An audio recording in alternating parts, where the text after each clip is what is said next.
Shalom Gereja Tuhan, berikut adalah MS Update di minggu ini.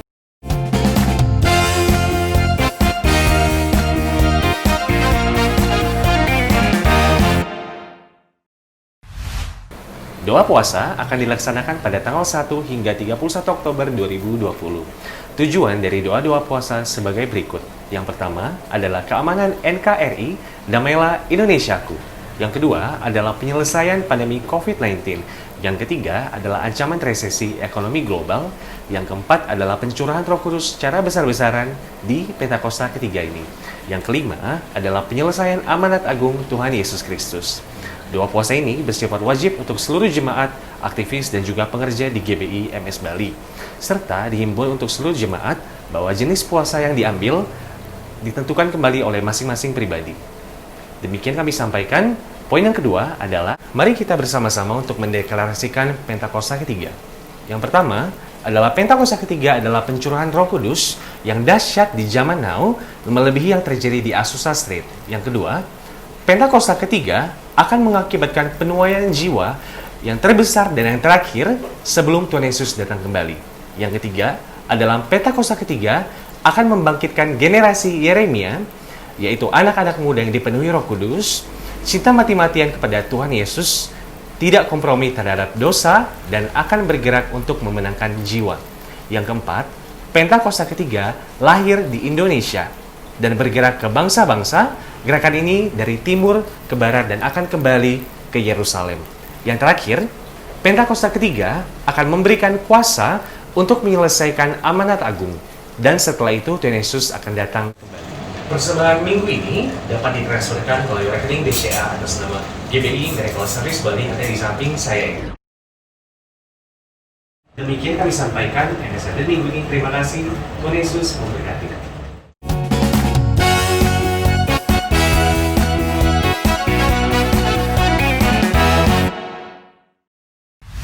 Shalom Bapak Ibu Saudara, dimanapun Bapak Ibu Saudara berada, kita boleh bersama-sama berkumpul kembali dalam ibadah online GBI Miracle Service Bali. Saya yakin dan percaya Bapak Ibu Saudara di hari ini terus semangat untuk beribadah kepada Tuhan. Bapak Ibu Saudara, di Mazmur 59 ayat yang 17 dikatakan, tetapi aku mau menyanyikan kekuatanmu. Pada waktu pagi aku mau bersorak-sorai karena kasih setiamu. Sebab engkau telah menjadi kota bentengku, tempat pelarianku pada waktu kesesakan. Mari siapkan hati kita Bapak Ibu Saudara. Kita akan bersama-sama hendak meninggikan Tuhan, menyembah Tuhan. Mari kita satu dalam doa. Tuhan, terima kasih untuk kasih setiamu kami boleh berada di minggu yang baru. Tuhan, kami mengucap syukur untuk apa yang Tuhan telah lakukan, Tuhan sedang lakukan, dan Tuhan akan lakukan di hari-hari ke depan. Karena kami yang percaya Tuhan yang kami sembah adalah Tuhan yang dahsyat. Tuhan, kami bersama-sama berkumpul di setiap rumah-rumah yang ada, Tuhan, hendak meninggikan nama-Mu, Tuhan, menyembah, memuji Tuhan. Dan kami yakin dan percaya hadirat-Mu ada di tengah-tengah kami. Terima kasih Tuhan, segala pujian syukur kami naikkan padamu. Mari kita naikkan syukur kita pada Tuhan, saudara. Mari ucapkan, katakan terima kasih Tuhan. Terima kasih. Terima kasih. Engkau baik Tuhan. Terima kasih. Kami naikkan syukur. Terima kasih Tuhan. Kasih setiamu Tuhan, kasih setiamu, terima kasih, terima kasih Tuhan, terima kasih.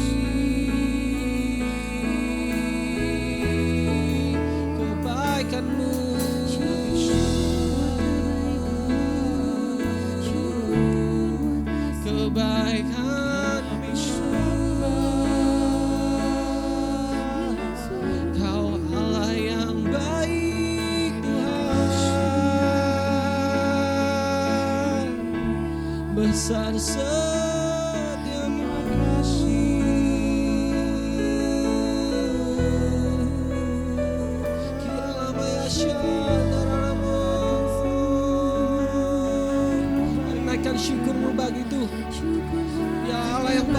kita, Dia Allah yang setia bagi kita. Kami naikkan syukur.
Surga bumi meninggikan Engkau, jarang bernafas memuji nama-Mu. Allah yang perkasa, Allah yang mulia, Yesus namanya, Yesus.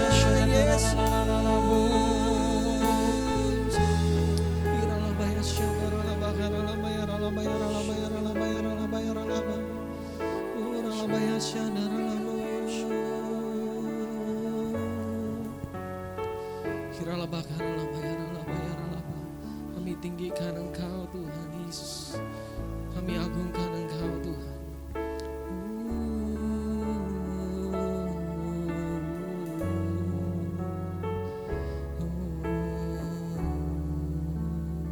Engkau Tuhan, tiada janji seperti yang ada padamu.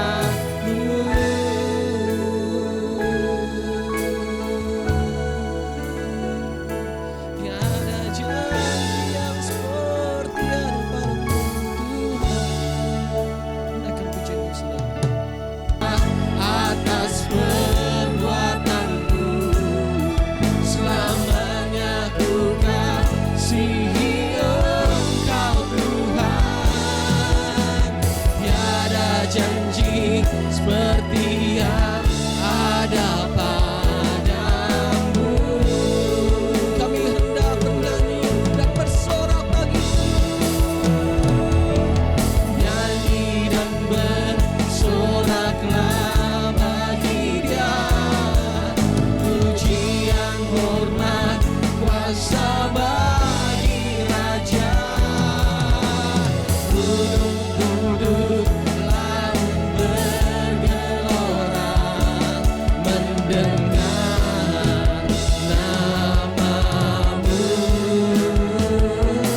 Ada pujian yang mengalir dari hati kami. Ada penyembahan yang mengalir dari setiap rumah-rumah yang ada. Dan meninggikan Raja kami. Kiralamaya syana ralamba kaya. Kiralamaya ralamaya syana ralamaya syana. Kiralamaya ralamaya ralaba karalamaya ralaba. Haleluya. Haleluya. Oh, nyanyi dan bersoraklah bagi Dia. Pujian, hormat, kuasa bagi Raja. Gunung tunduk, laut bergelora, mendengar namamu. Ku bersuka atas perbuatanmu, selamanya ku kasihi Engkau Tuhan.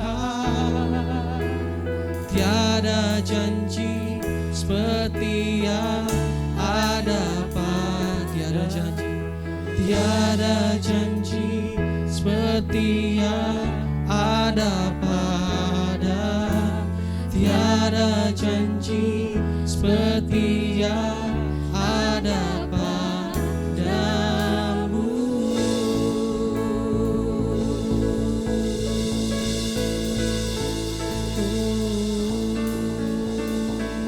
Sebab Kau layak terima pujian, sebab Kau layak terima pujian, sebab Kau layak ku agungkan Yesus, Raja di atas segala raja. Sebab Kau layak, sebab Kau layak terima pujian, sebab Kau layak terima pujian, sebab Kau layak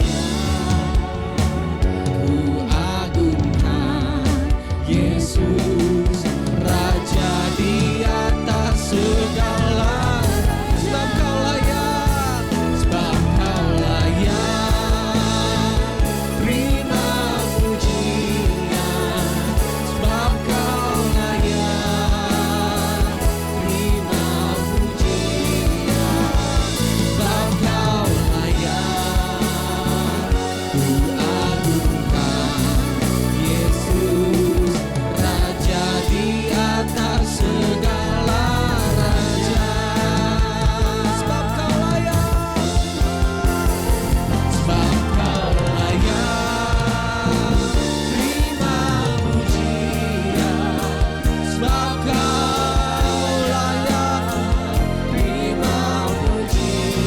pujian, sebab Kau layak ku agungkan Yesus, Raja di atas segala. Sekali lagi, sebab Kau layak, sebab Kau layak terima pujian, sebab Kau layak terima pujian, sebab Kau layak ku agungkan Yesus, Raja di atas segala raja. Raja, Raja di atas segala raja, Raja di atas segala raja. Berikan sorak-sorai bagi Raja kita. Haleluya.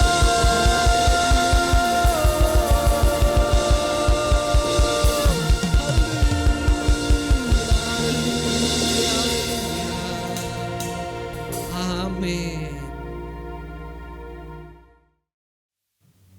Shalom semuanya. Ketika Tuhan Yesus ditanya oleh murid-muridnya akan tanda kedatangannya dan tanda kesudahan dunia ini, Maka salah satu dari tanda itu adalah penyakit sampar yang bisa kita sebutkan sebagai pandemi COVID-19. Jadi pandemi COVID-19 adalah bagian dari tanda kedatangan Tuhan Yesus di awan-awan untuk menjemput gerejanya. Ada yang berkata bahwa penyakit sampar sudah terjadi berulang-ulang.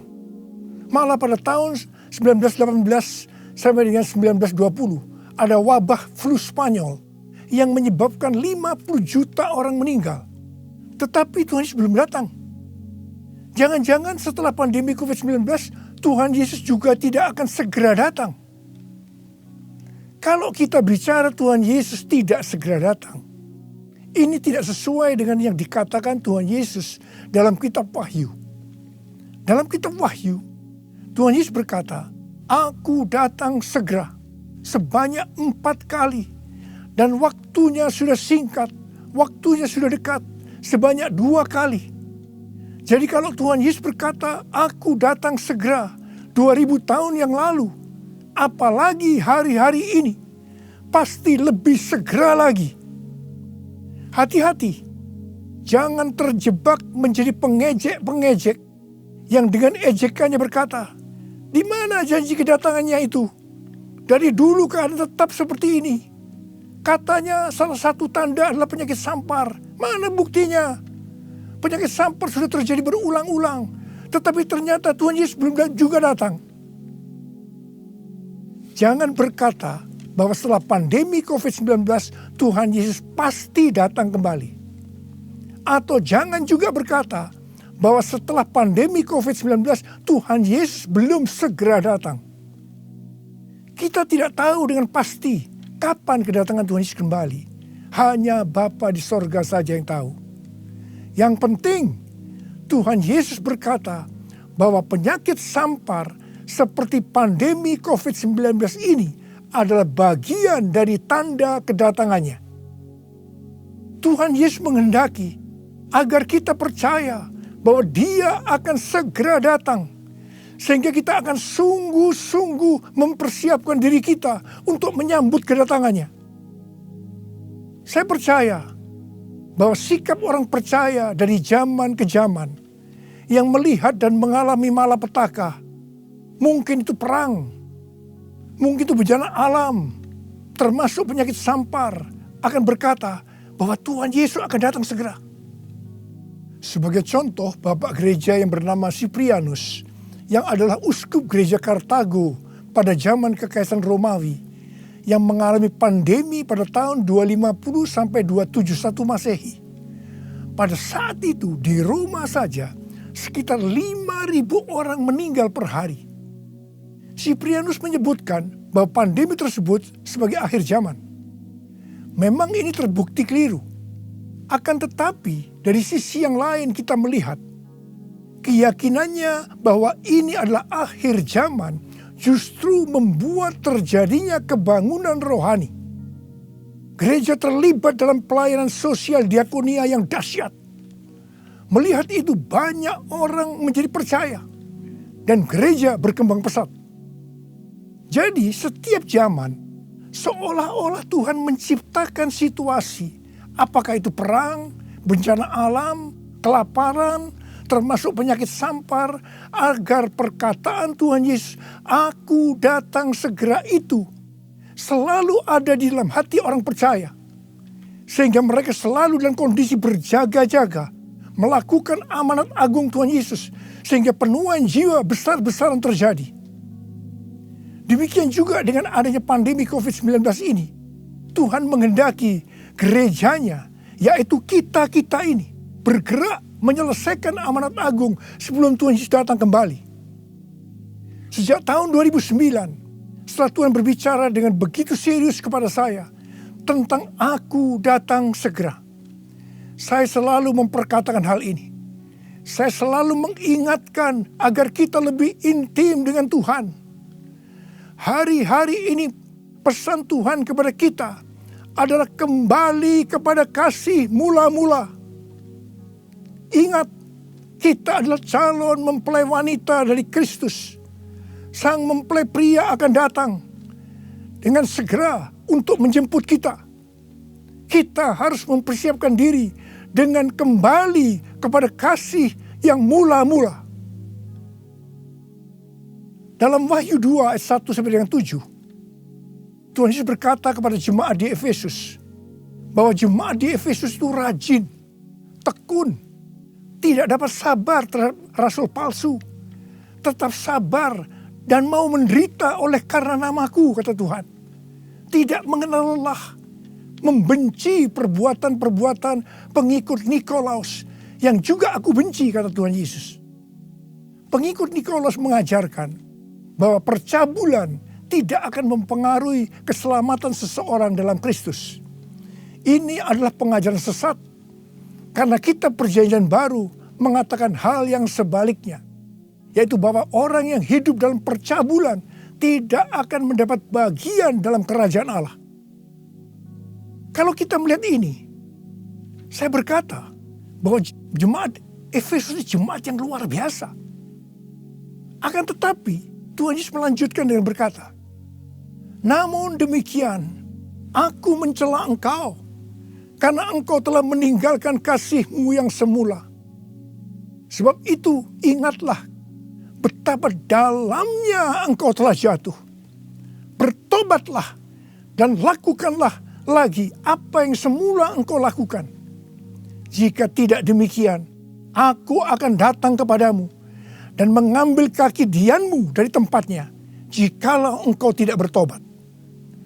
Mengambil kaki dianmu artinya mengeluarkan dari dalam kerajaan Allah. Kesimpulan dari pesan Tuhan kepada jemaat di Efesus, yang juga berarti buat kita semua, adalah apapun yang kita lakukan untuk melayani pekerjaan Tuhan, kalau tidak didasarkan kepada kasih mula-mula, maka Tuhan Yesus berkata, betapa dalamnya engkau telah jatuh. Dan kita harus bertobat. Kalau kita tidak bertobat, Tuhan akan mengambil kaki dian kita. Artinya, kita akan dikeluarkan dari dalam kerajaan Allah. Kasih mula-mula adalah kasih yang kita miliki pada saat kita baru bertobat dan percaya kepada Tuhan Yesus. Pada saat itu kita akan mengasihi Tuhan dengan segenap hati, dengan segenap jiwa, dan dengan segenap kekuatan kita. Pengalaman saya pada waktu itu adalah keinginan untuk selalu berdoa. Keinginan untuk memuji dan menyembah Tuhan.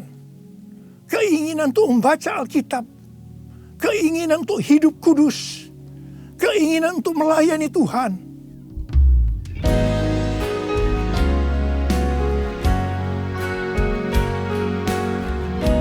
Ku cinta Kau Yesus, hanya Engkau bagiku Yesus. Sungguh ku rindu mengatakannya, betapa aku mengasihimu. Engkau Allah dan Rajaku, kekasih dan hidupku. Engkau segalanya bagiku. Ku bersyukur kepadamu. Ku bersyukur kepadamu. Ku bersyukur kepadamu.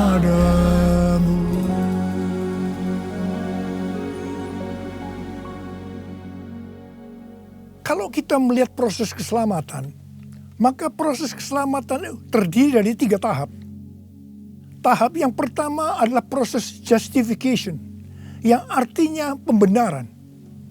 Tahap yang kedua adalah proses sanctification, yang artinya pengudusan. Tahap yang ketiga adalah proses glorification, yang artinya pemuliaan atau pengangkatan.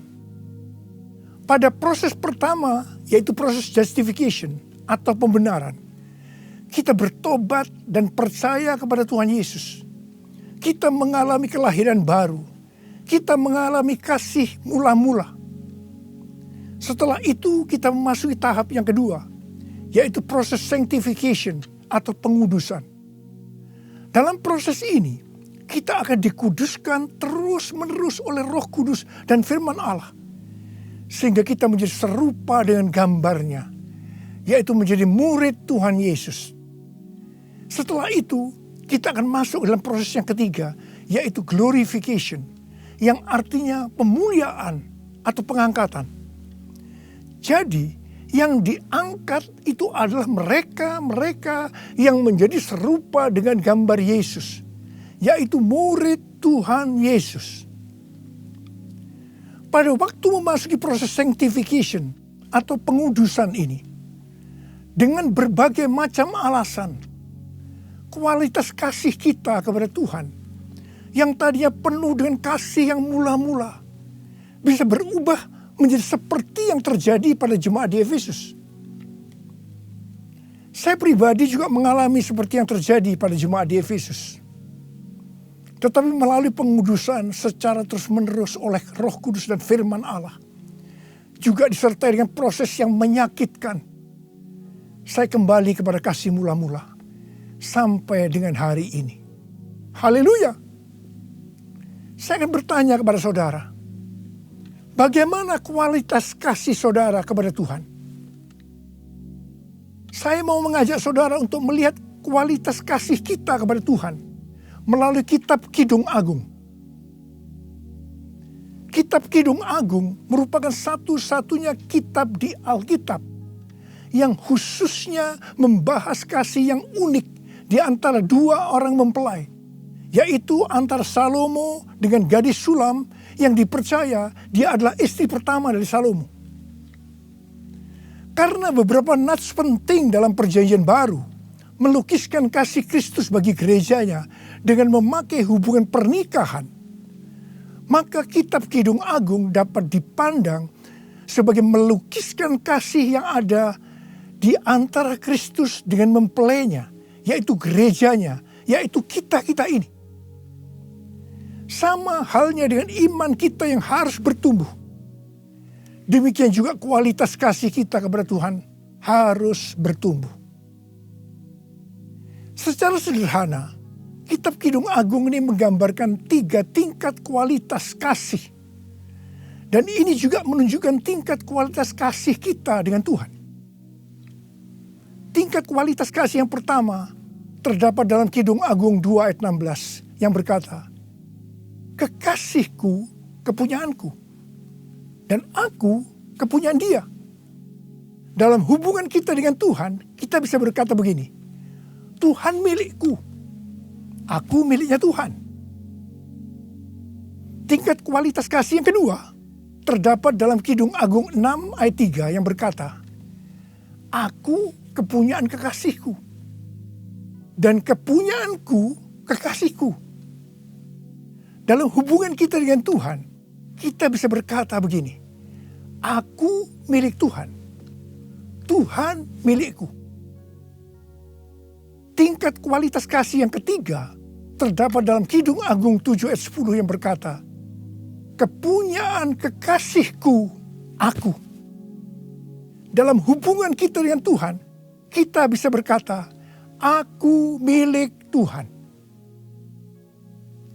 Tingkat kualitas kasih yang pertama bisa dikatakan ini adalah kasih yang egois. Karena yang dikedepankan itu, Tuhan adalah milikku, baru aku milik Tuhan. Maka yang selalu dipikirkan hanya soal diberkati. Jadi karena Tuhan milikku, berkati aku dong Tuhan.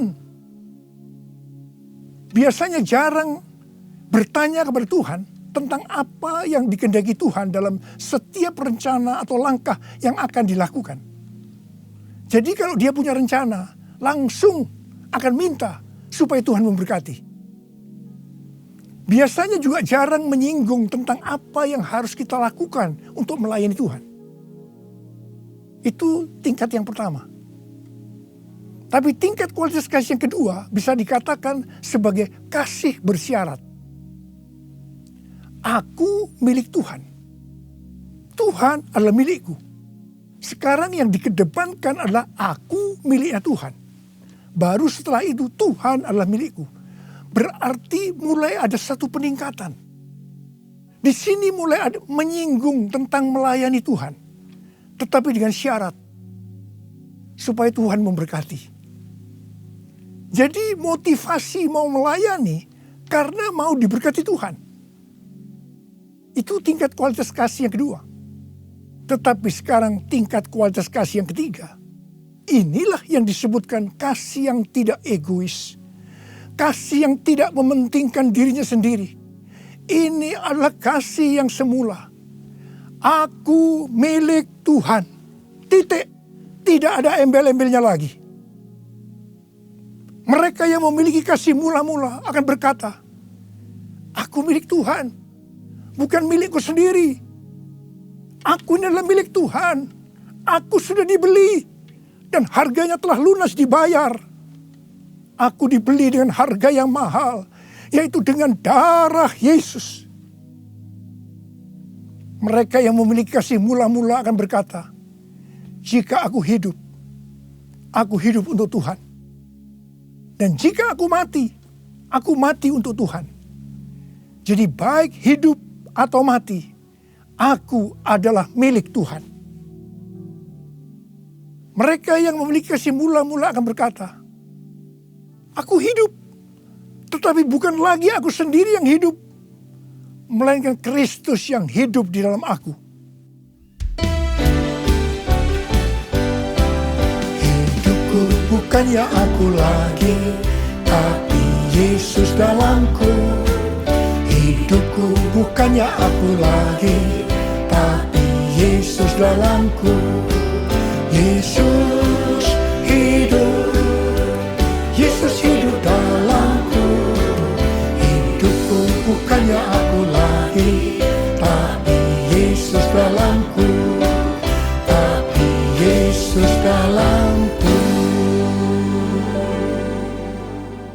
Orang yang memiliki kasih mula-mula sudah tidak memikirkan lagi tentang diberkati atau tidak diberkati oleh Tuhan. Yang paling penting adalah hidup menyenangkan hatinya Tuhan. Melakukan kehendaknya Tuhan. Seperti Tuhan Yesus berkata dalam Yohanes 4 ayat 34. Makananku ialah melakukan kehendak Dia yang mengutus aku dan menyelesaikan pekerjaannya. Makanan adalah sesuatu yang sangat vital dalam hidup ini. Mendapatkan makanan adalah motivasi manusia dalam bekerja atau berusaha. Dan Tuhan Yesus mengajarkan kepada kita bahwa yang paling penting dalam hidup ini, artinya fokus hidup kita adalah melakukan kehendak Bapa, bukan kepada makanan, meskipun makanan itu perlu. Orang yang memiliki kasih mula-mula akan melayani Tuhan seperti yang terdapat dalam Roma 14 ayat 17 dan 18 yang berkata, sebab kerajaan Allah bukanlah soal makanan dan minuman, tetapi soal kebenaran, damai sejahtera, dan sukacita oleh Roh Kudus. Karena barang siapa melayani Kristus dengan cara ini, ia berkenan kepada Allah dan dihormati oleh manusia. Orang yang memiliki kasih mula-mula akan selalu berkata, sebab engkau baik, bahwasanya untuk selama-lamanya kasih setiamu.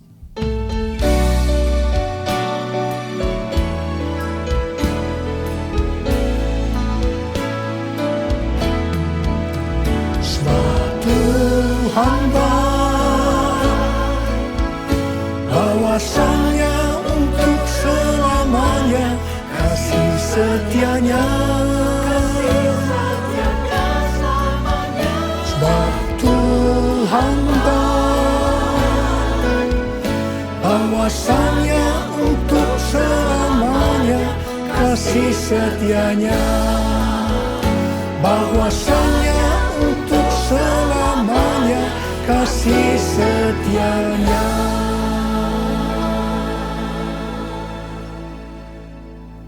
Pujian ini diajarkan oleh Daud dan terus dinyanyikan setelah zaman Daud.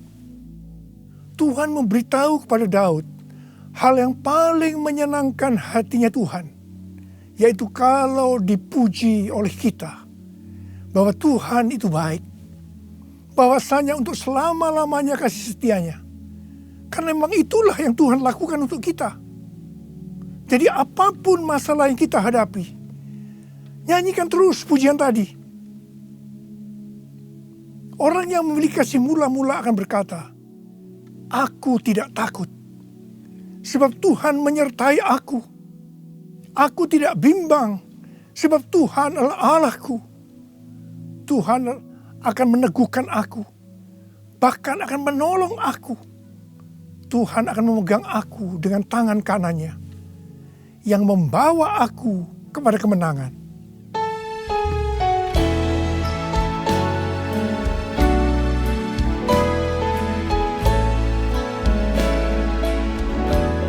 Ku tidak takut, sebab Kau besertaku. Ku tidak bimbang, sebab Engkau Allahku. Engkau meneguhkanku, bahkan menolongku. Kau batu karangku, Yesus Tuhan. Yesus memegangku dengan tangan kanan-Mu. Yesus memberiku kemenangan. Yesus memegangku dengan tangan kanan-Mu. Yesus memberiku kemenangan. Yesus memberiku kemenangan. Yesus memberiku kemenangan. Haleluya. Orang yang memiliki kasih mula-mula dalam masa pandemi COVID-19 ini akan tetap percaya kepada janji Tuhan dan terus memperkatakannya. Orang yang memiliki kasih mula-mula akan berkata, Tuhan, saya mau menyelesaikan amanat agung dengan kuasa dari Roh Kudus, yaitu Pentakosta yang ketiga. Tuhan, saya berjanji untuk memakai mulut ini hanya berbicara tentang firman Tuhan, bukan yang lain-lain. Orang yang memiliki kasih yang mula-mula akan melakukan firman Tuhan seperti yang terdapat dalam lagu ini. Aku mengasihi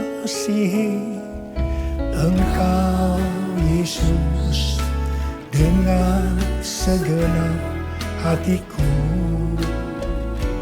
Aku mengasihi Engkau Yesus dengan segenap jiwaku. Ku renungkan firman-Mu siang dan malam, ku pegang perintah-Mu dan ku lakukan. Engkau tahu ya Tuhan, tujuan hidupku hanyalah untuk menyenangkan hati-Mu.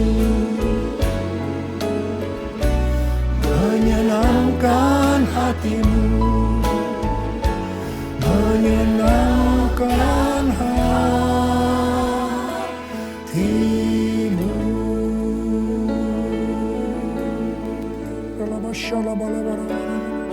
Mari angkat tangan saudara, sembah Dia, sembah Tuhan Yesus. Sembah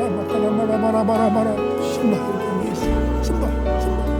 Yang sudah berbahasa roh saat ini. Yang belum, terus katakan haleluya, haleluya. Oh rarabashande. Ikaralama yaralama lama lama lama lama lama lama lama lama lama lama. Oh ralama lama lama lama. Oh ralama lama lama lama. Oh ralama lama lama lama lama. Oh ralama lama lama lama lama lama. Oh rebe lama lama.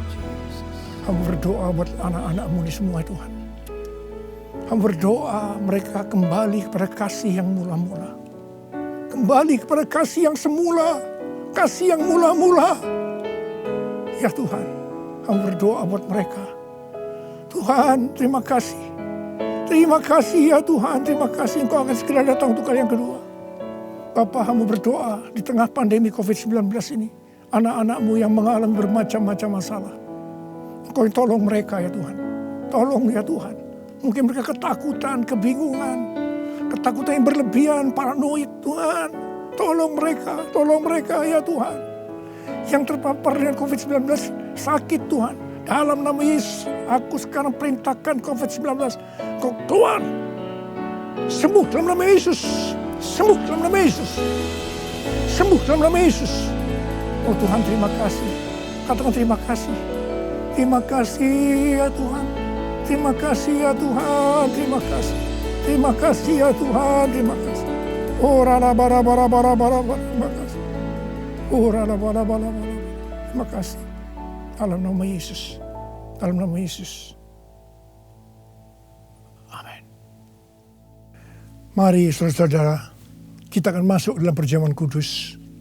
Kita akan mengingat ayat ini. Sebab setiap kali kamu makan roti ini dan minum cawan ini, kamu memberitakan kematian Tuhan sampai Ia datang.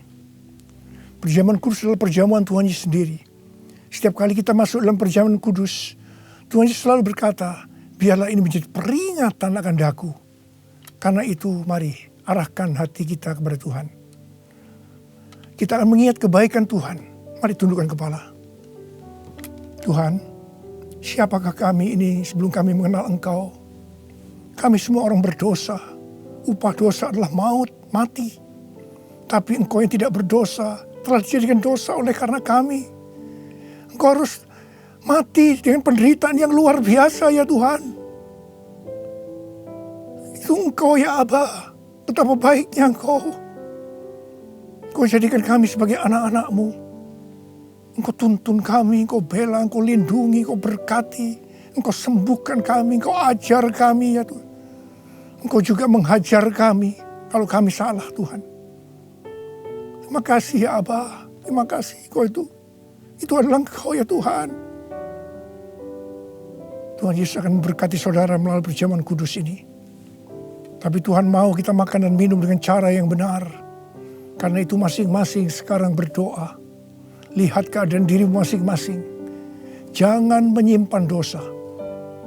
Kalau ada dosa yang Tuhan ingatkan saat ini, langsung minta ampun. Ampuni saya Tuhan. Ampuni saya. Katakan ampuni. Ampuni ya Tuhan. Ampuni. Supaya sudah diberkati oleh Tuhan. Tuhan ampuni anak-anak-Mu. Kau melihat mereka yang sedang meminta ampun di hadapan Tuhan. Ampuni mereka. Kasihani mereka ya Tuhan. Kasihani. Layakkan kami masuk dalam perjamuan kudus. Kami akan masuk dalam perjamuan kudus dengan hati yang penuh sukacita. Hati bersyukur. Dalam nama Yesus kami berdoa. Amin.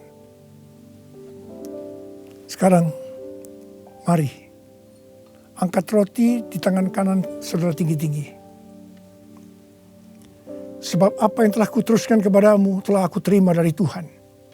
Yaitu bahwa Tuhan Yesus pada malam waktu ia diserahkan mengambil roti dan sesudah itu ia mengucap syukur atasnya. Ia memecah-mecahkannya dan berkata, inilah tubuhku yang diserahkan bagi kamu. Perbuatlah ini menjadi peringatan akan aku. Sudah dikasih Tuhan. Bukankah roti yang kita pecah-pecahkan ini adalah persekutuan kita dengan tubuh Kristus? Mari kita makan dalam nama Yesus.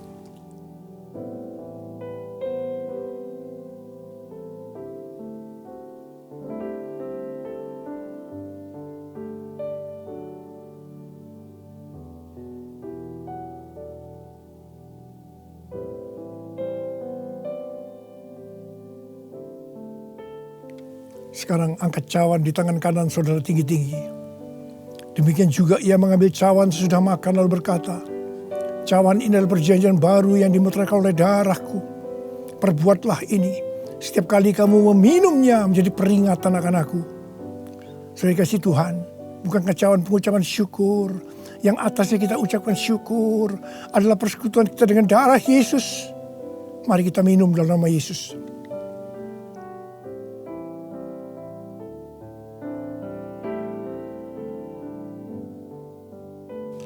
Mari angkat tangan saudara. Ucapkan terima kasih. Ucapkan syukur. Ucapkan syukur dan terima kasih ya Tuhan. Kami mengucap syukur dan terima kasih ya Tuhan. Terima kasih. Engkau baik ya Tuhan, bahwasanya untuk selama-lamanya kasih setiamu. Engkau baik ya Tuhan, Engkau baik ya Tuhan, bahwasanya untuk selama-lamanya kasih setiamu. Tuhan terima kasih, Tuhan terima kasih, terima kasih. Terima pengurapan Tuhan saat ini. Angkat kedua tanganmu, terima urapi anak-anakmu. Terima pengurapan Tuhan, terima. Terima kasih Yesusku, terima kasih Yesusku. Puji syukur hanya bagi Tuhanku. Terima kasih Yesusku, terima kasih Yesusku. Puji syukur hanya bagi Tuhanku. Terima kasih. Terima kasih Yesusku, terima kasih Yesusku. Puji syukur hanya bagi Tuhanku. Terima kasih Yesusku, terima kasih Yesusku. Puji syukur hanya bagi Tuhanku. Puji syukur hanya bagi Tuhanku. Puji syukur hanya bagi Tuhanku.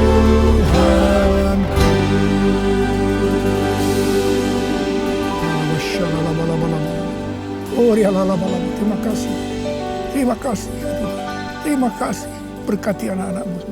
Terimalah berkat Tuhan. Kasih karunia berlimpah-limpah daripada Allah Bapa dalam anak yang tunggal Yesus Kristus. Persekutuan yang manis dengan Roh Kudus menyertai saudara sekalian mulai hari ini sampai Tuhan Yesus datang menjemput kita di awan-awan dan bahkan sampai selama-lamanya. Yang percaya bersama-sama katakan amin.